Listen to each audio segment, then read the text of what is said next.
Assalamualaikum warahmatullahi wabarakatuh. Selamat pagi, siang maupun malam kepada Bapak Firman.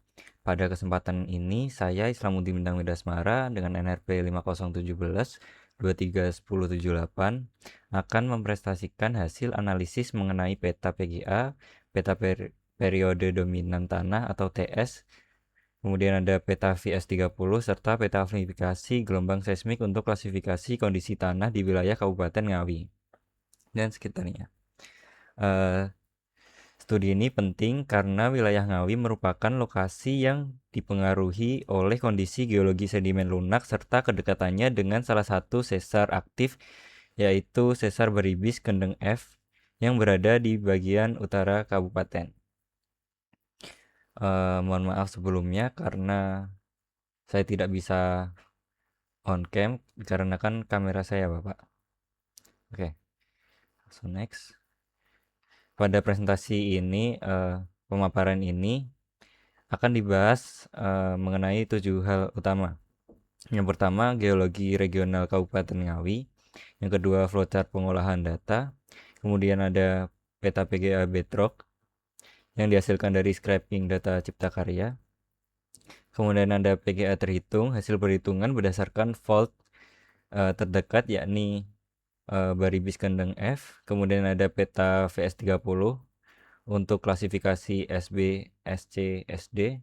Kemudian ada peta PGS surface serta terakhir peta amplifikasi gelombang. Dan nantinya di akhir akan disimpulkan tingkat bias seismik di Kabupaten Ngawi. Oke. Yang pertama mulai dari geologi regional Kabupaten Ngawi. Kabupaten Ngawi sendiri berada di cekungan Jawa Timur bagian timur. Wilayah ini dipengaruhi oleh dua zona geologi besar yaitu zona Kendeng dan zona Kendeng yang berada di bagian selatan. Kemudian ada zona Rembang di bagian utara. Secara geologi, secara litologi, wilayah Ngawi tersusun oleh endapan aluvial muda, sedimen lepas, lanau, dan lempung dari Sungai Bengawan Solo. Sedimen-sedimen seperti ini memiliki sifat lunak dan cenderung mengalami penguatan gelombang ketika terjadi gempa. Kemudian yang tidak kalah penting, di bagian utara terdapat sesar Baribis Kendeng F, yaitu sesar aktif yang menjadi salah satu faktor dominan pola bias seismik di wilayah ini. Keberadaan sesar ini sangat mempengaruhi sebaran percepatan tanah, terutama pada daerah yang berada dengan jalur sesar. Oke, selanjutnya proses pengolahan pada analisis ini. Di sini terdapat 3 pengolahan yang dimana masing-masing mendapatkan output yang berbeda. Yang pertama terdapat pengolahan untuk mendapatkan peta PGA bedrock. Yang kedua ada pengolahan untuk mendapatkan peta PGA terhitung. Selanjutnya pengolahan untuk mendapatkan peta PGA surface dan peta amplifikasi. Oke, diawali dari pengolahan untuk mendapatkan peta PGA bedrock. Yang pertama melakukan scraping dari website Cipta Karya. Selanjutnya akan didapatkan data PGA dan data TS tiap koordinat yang di scraping. Selanjutnya data-data tersebut diinput ke software ArcGIS. Selanjutnya dilakukan interpolasi data dan kemudian dilakukan pengolahan data dan pembuatan peta. Selanjutnya akan didapatkan peta PGA bedrock. Oke, untuk yang kedua yaitu pengolahan untuk mendapatkan peta PGA surface dan peta amplifikasinya. Diawali dari menginput peta VS30 dan peta daerah ke software ArcGIS. Selanjutnya dilakukan reclassify pada peta daerah terhadap peta VS30-nya. Selanjutnya akan didapatkan peta daerah yang sesuai dengan peta VS30. Selanjutnya dilakukan poligon setiap kelas tanahnya. Lalu dilakukan scraping setiap poligon untuk mendapatkan titik koordinatnya dan juga datanya. Selanjutnya data tersebut akan diinterpolasi melakukan clipping dan dilakukan pengolahan dan pembuatan peta serta akan mendapat output PGA surface dan PGA amplifikasi. Selanjutnya yang ketiga pengolahan untuk mendapatkan peta PGA terhitung. Diawali dari menginput peta SHP fault di seluruh Indonesia dan peta SHP daerahnya. Kemudian dilakukan pemilihan fault terdekat. Selanjutnya dilakukan flip fault terpilih yang terdekat tadi. Akan didapatkan clipping dari fault terdekatnya. Selanjutnya input fault pada software QGIS. Software QGIS di sini untuk menentukan koordinat pada fault dengan jarak 1 km per titik. Kemudian akan didapatkan koordinat fault yang kemudian dilakukan perhitungan jarak minimum pada fault terhadap peta daerah. Setelah melakukan perhitungan jarak minimum, dilakukan perhitungan untuk mendapatkan nilai R. Dengan nilai itu dan terdapat koordinat juga, dilakukan interpolasi melakukan kriging. Selanjutnya dilakukan pembuatan peta dan mendapatkan output peta PGA terhitung. Dengan ini semua output sudah dilakukan, saatnya dilakukan interpolasi. Tapi sebelum itu saya akan menunjukkan processing pada setiap pengolahannya sebagai berikut. Diawali dari tadi mendapatkan hasil scraping pada dari website Ciptakarya didapatkan kurang lebih 2.479 data. Setelah itu data tersebut dimasukkan ke dalam software ArcGIS, didapatkan hasil scraping seperti ini, yang kemudian dilanjutkan menginput peta daerah.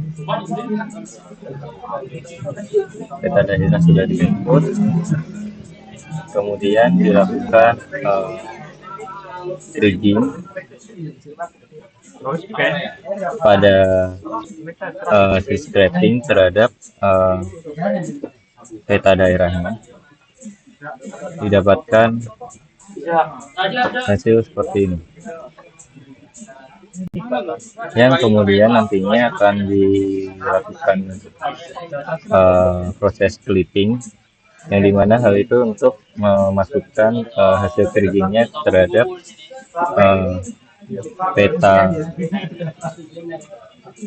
daerahnya. Didapatkan hasil seperti ini.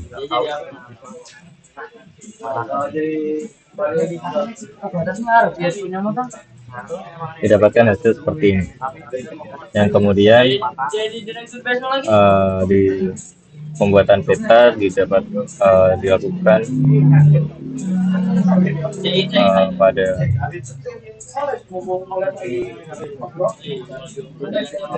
layout dan nantinya akan diproses untuk hasil interpretasi. Kemudian lanjut pada pembuatan peta PGA surface dan PGA terhitung. Untuk langkah awal yakni penginputan peta VS30 secara global dan peta SHP daerahnya, yang kemudian dengan ini dilakukan ekstraktif untuk seperti memasukkan CS30-nya kepada peta daerahnya. Selanjutnya dengan itu dilakukan reclassify pada peta daerahnya, yang dimana nilainya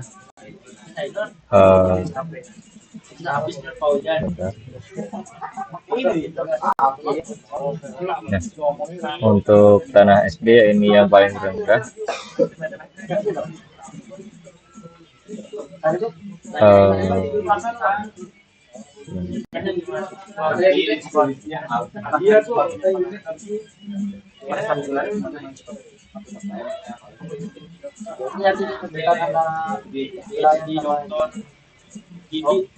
untuk SD yang paling rendah, kemudian SD untuk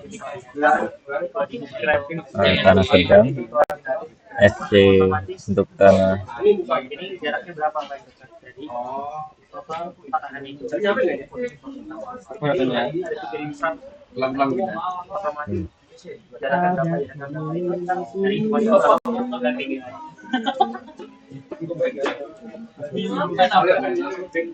SD untuk tanah lunak, SC untuk tanah sedang, kemudian SB untuk tanah batuan. Selanjutnya dengan ini setelah itu dilakukan poligon pada setiap kelas tanah. Ini untuk SD, selanjutnya ada SC, dan terakhir ada SD. Setelah dilakukan poligon, dilakukan scraping pada setiap kelas tanah untuk mendapatkan titik koordinat dan nilainya. Yang pertama dilakukan scraping pada tanah SB, selanjutnya SC, dan yang ketiga ada SD. Didapatkan hasil seperti ini. Yang kemudian didapat selanjutnya masing-masing hasil scraping diekspor menjadi CSV.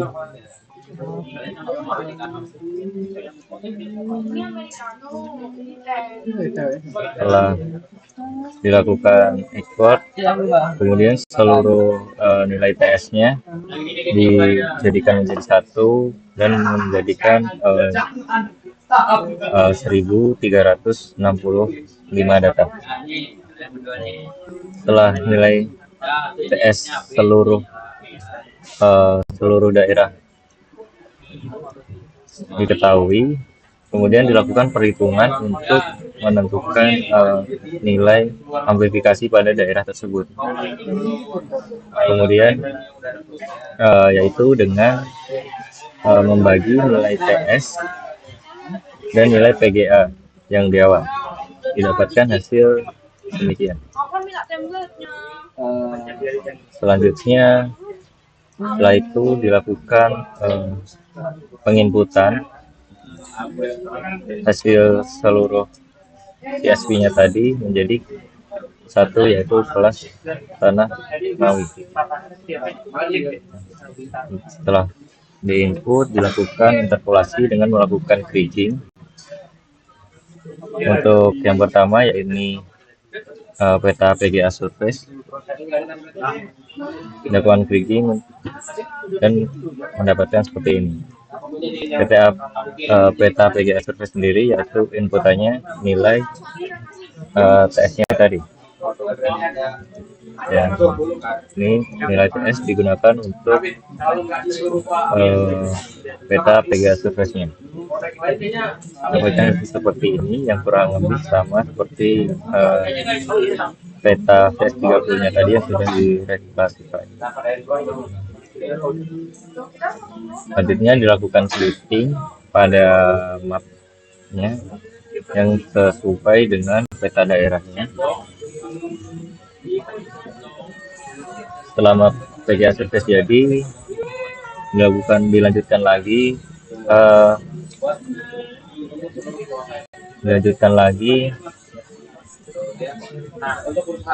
interpolasi pada data amplifikasi yang kemudian didapatkan seperti ini.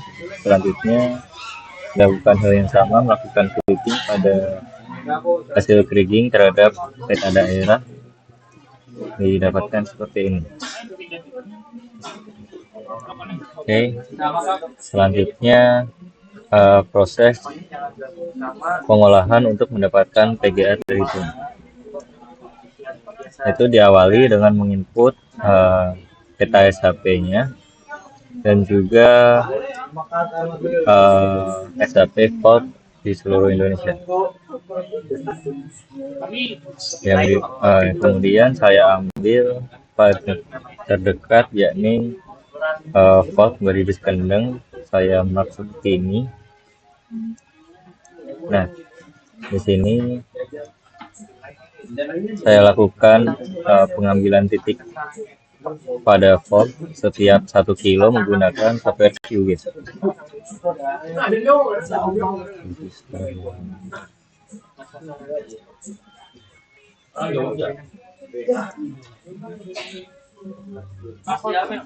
Mat. Koordinat kotaan. Itu yang dimasukin ke tadi bukan PGA yang bernovan gitu. Nilainya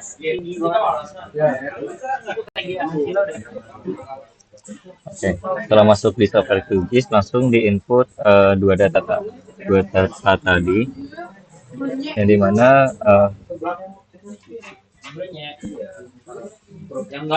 SHP daerahnya sendiri untuk validasi letak faultnya. Selanjutnya dilakukan processing yang pertama point long geometry dengan input fault clipnya tadi. Nah, pada desainnya diubah menjadi 0,00305. Hal ini digunakan untuk melakukan grid tiap 1 km pada titik. Oke, mendapatkan hasil grid seperti ini. Selanjutnya dilanjutkan add geometry attribute untuk inputnya, yakni interpolation pointnya yang sudah di titik tadi. Kemudian langsung dirun saja. Proses ini digunakan untuk menentukan koordinat pada setiap titiknya. Selanjutnya langsung di export saja yang processing terakhir tadi menjadi CSV yang didapatkan hasil seperti ini.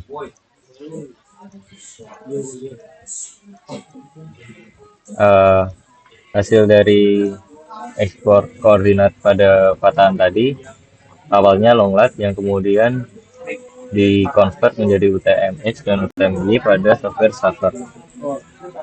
Ini langsung saja pada koordinat pada setiap titiknya terdapat 103 titik yang kemudian dilakukan perhitungan untuk mendapatkan software untuk mendapatkan nilai minimum jaraknya pada fault terhadap peta SHP-nya.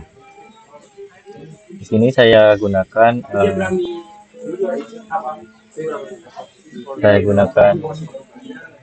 Python untuk mendapatkan nilai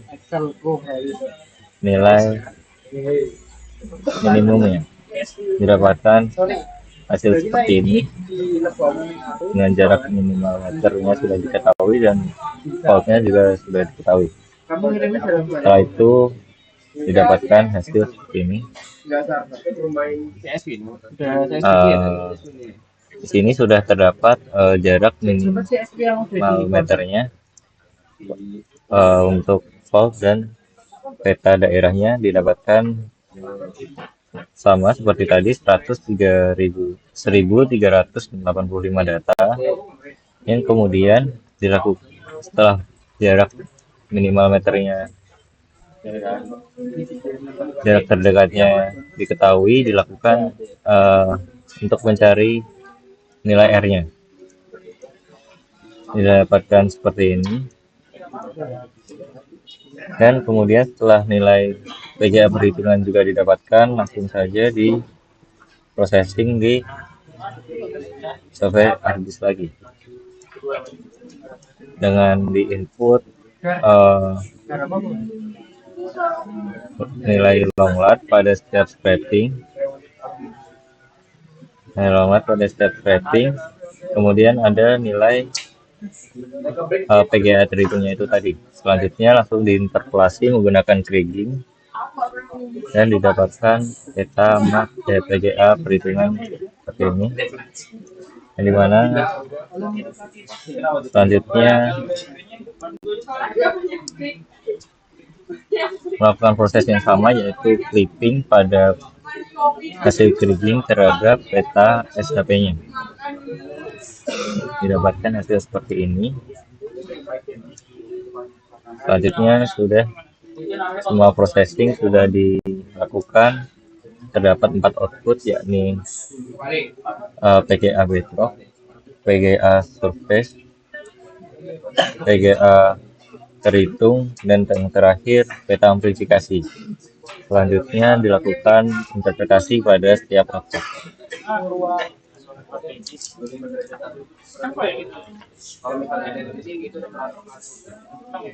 Baik, yang pertama yaitu peta PGA bedrock.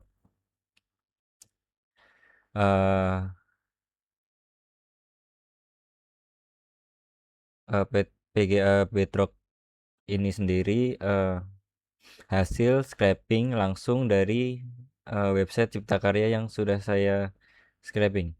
Artinya nilai yang ditampilkan adalah nilai standar nasional yang dihitung oleh Cipta Karya untuk percepatan tanah pada batuan dasar. Pada peta ini warna biru menunjukkan nilai PGA tertinggi yang berkisar dari 0,44 sampai 0,45. Wilayah ini dengan nilai tertinggi terletak pada barat laut hingga utara Kabupaten Ngawi. Kemudian pada bagian selatan warna berubah menjadi merah oranye yang bernilai 0,34 sampai 0,3447. Selanjutnya, PGA bedrock ini mencerminkan bahaya seismik regional karena belum ada efek lokal tanah dan belum mempertimbangkan jarak terhadap sesar aktif. Bisa disimpulkan peta ini menjadi baseline atau acuan awal sebelum masuk ke pengolahan selanjutnya. Next. Selanjutnya ada peta PGA bedrock. PGA terhitung. Berbeda dengan peta sebelumnya, sekarang peta ini bukan hasil dari scraping, tetapi hasil dari perhitungan mandiri yang saya lakukan berdasarkan jarak lokasi terhadap sesar Baribis Kendeng F yang berada di utara kabupaten.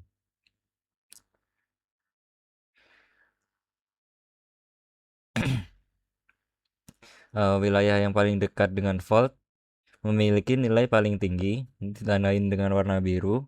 Semakin jauh dari fault, warnanya berubah menuju hijau hingga merah yang menunjukkan penurunan nilai PGA.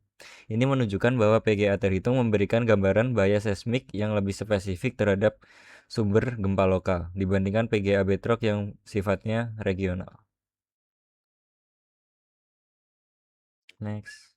Selanjutnya peta VS30. Nilai VS30 digunakan untuk menentukan klasifikasi jenis tanah yang dimana pada daerah saya terdapat 3 jenis tanah, yaitu tanah SB, SC, dan SD. Untuk yang pertama yaitu zona SB berada di bagian selatan, warna merah menandakan tanah yang lebih kaku dengan sedimen yang tipis. Wilayah ini memiliki amplifikasi rendah sehingga aman secara relatif. Yang kedua, zona SC yaitu berada di bagian tengah hingga barat daya. Tanah memiliki tingkat kekakuan sedang sehingga respon gempanya moderat.